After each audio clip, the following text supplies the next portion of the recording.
Hello friends, welcome back to the new video. In this video guys, I am going to show you guys how can you enable your do not disturb in your Technophone device.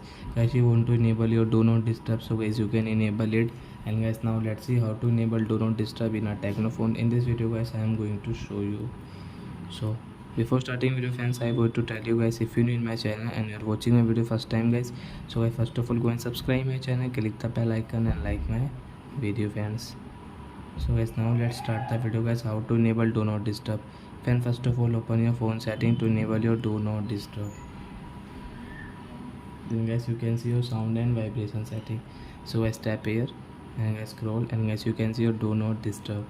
So we will enable from here guys. So you can see do not disturb will stay on until you turn it off. So you can see guys this do not disturb setting has on means enable.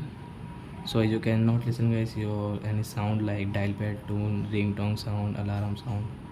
So I hope friends you have understood how to enable do not disturb in Technophone. So that's it guys, thanks for watching. Now we will meet on next video guys with new topic. Before going guys, please go and like my video, subscribe my channel. Bye bye friends.